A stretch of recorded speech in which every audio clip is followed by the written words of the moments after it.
Assalamualaikum and good day to you. My name is Ammar Syauqi bin Hamzah, and today me and my partner Ahmad Miqail bin Ahmad Taif are going to present to you about a short story, My Mother Pattu by Saraswati M. Manikam. Before we go deeper into the short story, let's look at the author's background first. So the author's name is Saraswati M. Manikam. She was born in Teluk Intan, Perak. We couldn't find when she was born, so we do not know her age. Before she became a freelance writer, language and creative writing teacher, she was a school teacher. She was also a co-author for 3 English language textbooks for schools. She won the DK Dutt Memorial Award for Literary Excellence in 2017. And in 2019, she was named as the regional winner of Asia for the Commonwealth Short Story Prize for her short story, My Mother Pattu. So now I'm going to talk about the background of the country, which is Malaysia. So Malaysia is located in Southeast Asia. Malaysia achieved its independence on 31st of August in 1957. It consists of 13 states and 3 federal territories, separated by the South China Sea into 2 regions, which are Peninsular Malaysia and Borneo's East Malaysia. The country is multi-ethnic and multicultural. About half the population is ethnically Malay, with large minorities of Chinese, Indian and indigenous people. So now let's look at the plot. For exposition, the story starts with the persona saying that she is profoundly grateful with the absence of her mother Pattu. Pattu only came to their house once in a month only to collect her allowance from grandma, loot the pantry, curse at father and do bad things to the persona. When there was no Pattu, there was fun. The persona would always go out and hang out with her friends. She would go to play badminton, go to parties, meeting up with the gang and a lot more. In this part of the story, when the persona looked at her parents' wedding photograph, father was not smiling and Pattu was trying to hide the swelling of her belly. So we can assume that the parents were married by force. So now let's look at the rising action. Her father always has nightmares because of the Japanese occupation. That is because he worked on the CMA's Death Railway during the war. During that time, many bad things happened to him. After the war was over, Grandpa found him and took him home. Grandpa looked after him until Grandpa died 8 years later. The persona asked Pattu when she was 10 years old whether Pattu loved her or not. Pattu said no, but in a more horrible way. The persona was shocked at first, but then felt relief because she was free then to hate Pattu without feeling any guilt. We now know that father is not her actual father. When Grandpa and Grandma found out that Pattu was pregnant, she accused father to be the father of the child by silently pointing her finger to father. Grandpa beat father with his fist, but father only said repeatedly that he has never touched her. And then the story continues when the family was walking back from the temple and then they saw Pattu talking to a man. Grandma then called out Pattu, but Pattu told them to go home. Pattu came home that day and beat Lalita. Lalita did not make a sound, but she just wished that Pattu would die and leave them in peace. And when father saw the bruises, he said that he and Lalita will leave the house if Pattu touched Lalita again. Climax. Lalita rushed home after school to get ready for the sound of music, and then she saw Pattu sitting at the dining table with Auntie Chancy and Auntie Leela. Grandma accidentally told Pattu about the movie and she mocked Lalita for going to watch the movie. And then they had an argument and then started fighting. Lalita almost hit Pattu with father's walking stick, but Grandma managed to persuade her. Pattu even called Lalita a whore. Grandma knelt in front of Pattu and confessed that she could do nothing with Pattu since she was 12. Grandma hid all of Pattu's secrets from Grandpa. Pattu then blamed Grandpa for things that happened to her. She said that she could have become someone if Grandpa didn't stop her from going to school. For following action, Aunt Leela said to Pattu that it is not right to curse and beat Lalita because Lalita is her own daughter. Pattu said that Lalita is living the life that she always wanted, and with full of rage, Pattu said that she won't let Lalita to live that way. She will make sure that Lalita will marry a beggar. For resolution, Lalita went into her room to change once again for the movie. She cycled with her friends to the cinema to watch the movie The Sound of Music, but she could not remember a single thing that happened in the movie. Hello, this is Miqail, and I will be sharing with you the point of view of the story. So, the point of view of my Mother Pattu is first person omniscient.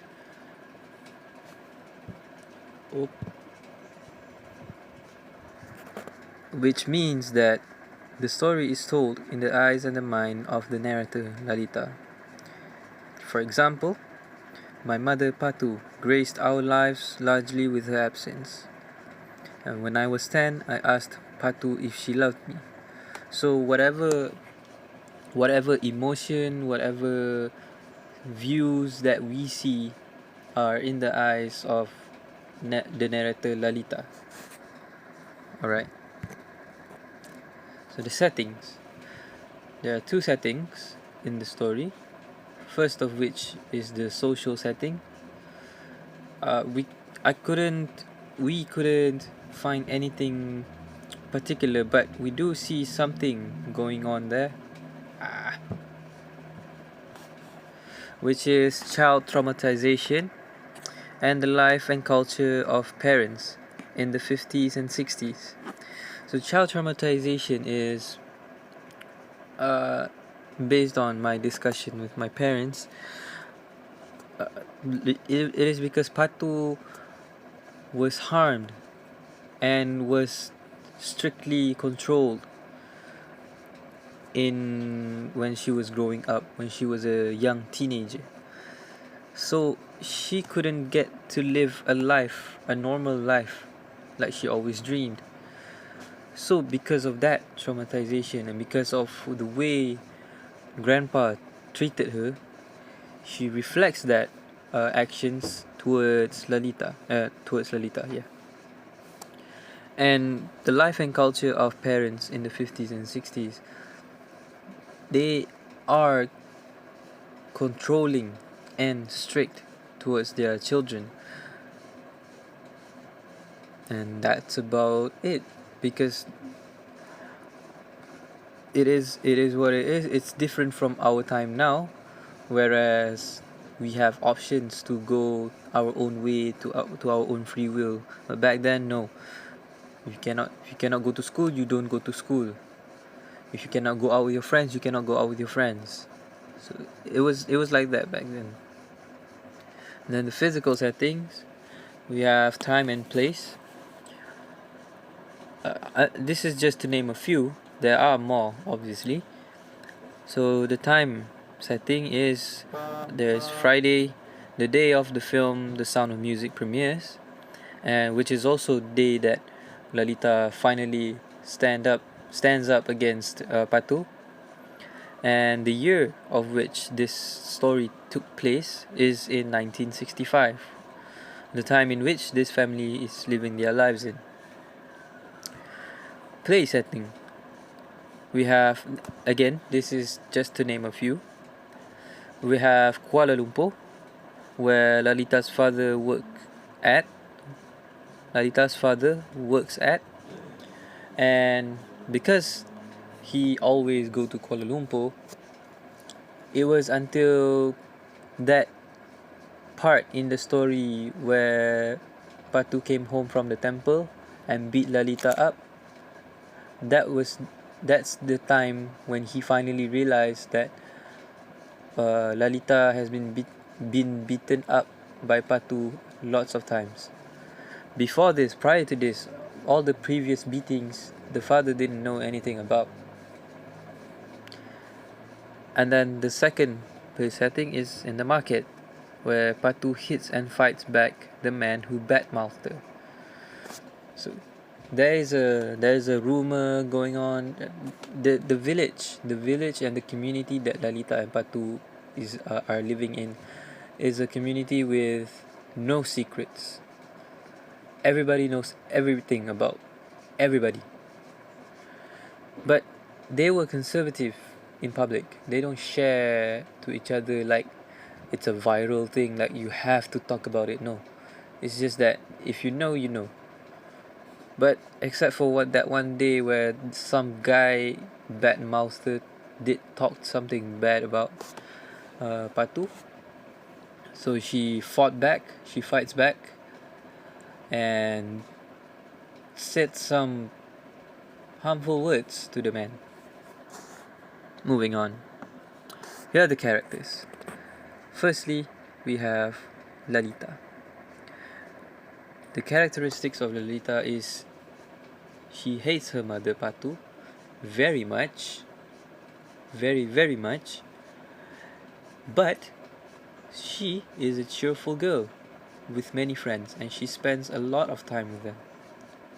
She knows the fact that her father is not her real father because, like I mentioned earlier, everybody knows everything about anybody in that community. Alright, now moving on to Pattu. She resents her daughter so much. She even openly expressed that she doesn't love her and beat her many times. She is kind though towards everyone else except her family members, namely her mother, grandma, her husband, father, and her daughter, Lalita. But now that you think of it, it is kind of ironic what Pattu is doing. Pattu is very, very, very, very harsh towards her family, but instead she is very kind towards others, non-family members, which is kind of ironic. Ammar and I discovered that a while ago.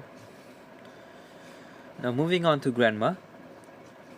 She is helpless in the story, to be frank with all of you. She is helpless in raising her daughter Pattu, and now she is near helpless in raising Lalita, because Lalita is building up so much rage towards Pattu, and grandma just feels like all of this is happening again, meaning to say what happened to Pattu when she was little is happening to Lalita. And then the father. Now we all know by now that the father is not the real father to Lalita. That's a typo there, forgive me. Not the real father to Lalita. He was wrongfully blamed by Pattu that he was the one who got her pregnant, as mentioned by Ammar. Pattu silently pointed her fingers towards the father when asked who is the father of the child. And he often goes to Kuala Lumpur to work. Now we will look at the literary devices. We will start with the imagery. So the first imagery that we can see from the story is when Lalita looked at her parents' wedding photograph. The way she describes her parents' facial expressions really shows that the parents were not happy during their wedding day. The second imagery is when Grandpa found Father when the war was over. Father is described as young, half-dead, skeletal thin Chinese man with a tortured face and grey-white hair, which let us imagine how weak Father was during that time. And the next one is irony. The irony in the story is Pattu's treatment towards people. A major difference is between the way she treats her own family and the way she treats her friends. With her family, she treats them very bad, making us think that she is a horrible person. But when she's with her friends, she is very kind and generous. One example in the story is in page 4 when Pattu gave some money to Aunt Lila and told her to buy something for herself. And then we have simile. And the first simile is like a whirling demon she was. Pattu was described like that when a man at the market was making unfortunate remarks about her morals. She punched him and used a lot of curse words at the man. And the second simile is high as a kite. This is when Lalita was in the temple where 3 boys were looking at her when they were supposed to be praying. Okay, now the theme of the story is, we only assumed there is one, which is feminism in the 60s. There wasn't much feminism movement going on back in the days. It was all men dominant. And because so here are the examples. Pattu was controlled strictly by her parents when she was growing up. And there was double standards in education, meaning to say that young girls, are not allowed to go to school. And Pattu was, in fact, the victim of this non-feminist action, which she was forced to drop out of school simply because she had reached puberty. Even though her teacher said that Pattu is top of her class. But no, she was forced to drop out and evidently became what she is today.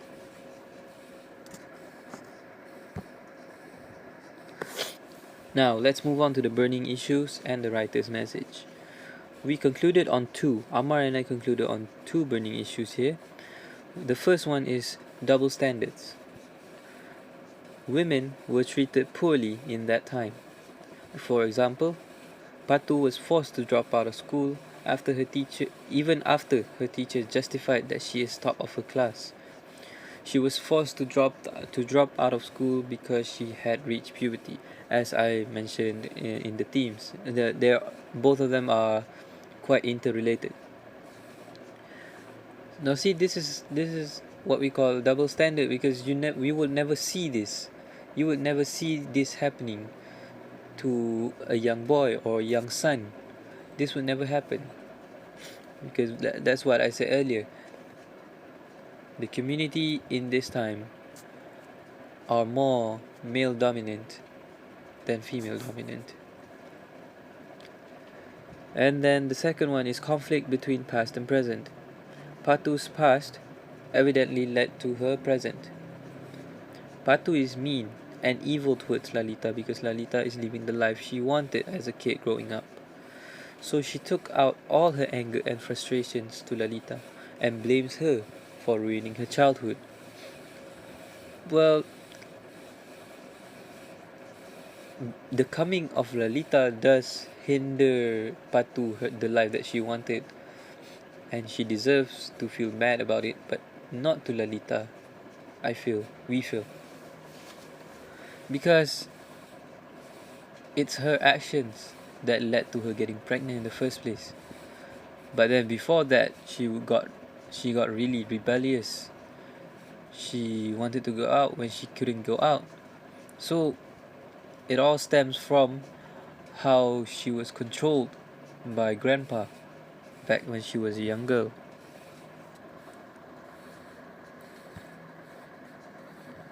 And these are our personal opinion towards the matter. Initially, I just thought that Pattu was mean and vicious, and her actions are unjust towards Lalita and her family.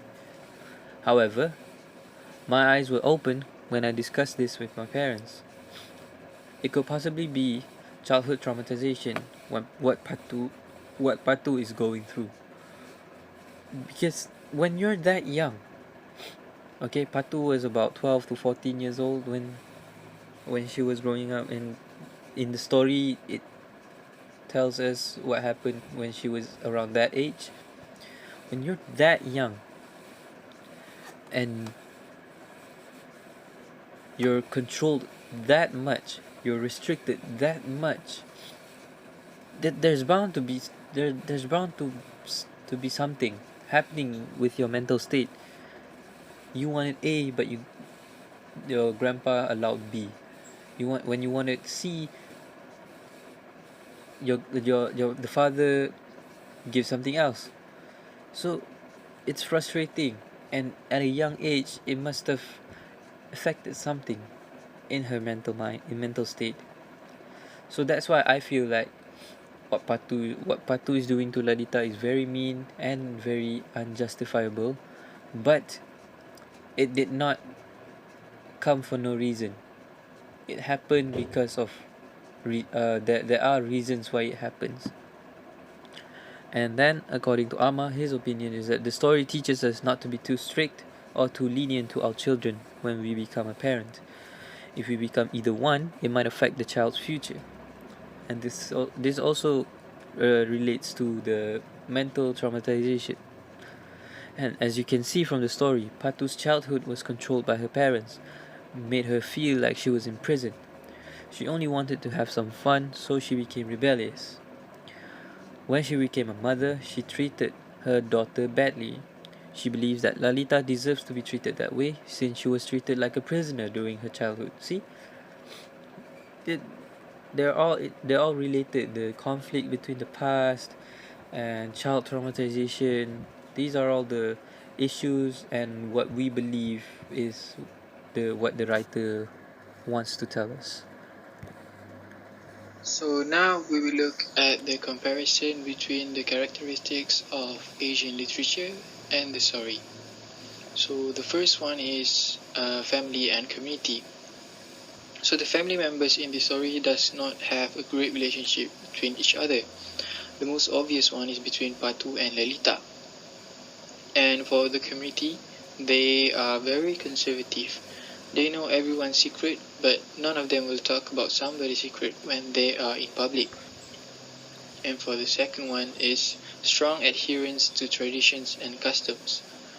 During that time, women had to stop going to school and stay at home when they reached puberty. So this is totally different than now, where everyone, no matter the gender, would have the chance to get education. And for the last one is philosophies. None can be found in the story as it does not highlight on their beliefs.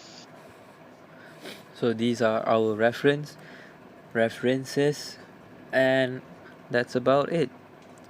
Thank you for this opportunity, Miss Moon, and I hope all of you understood what we shared earlier. Thank you.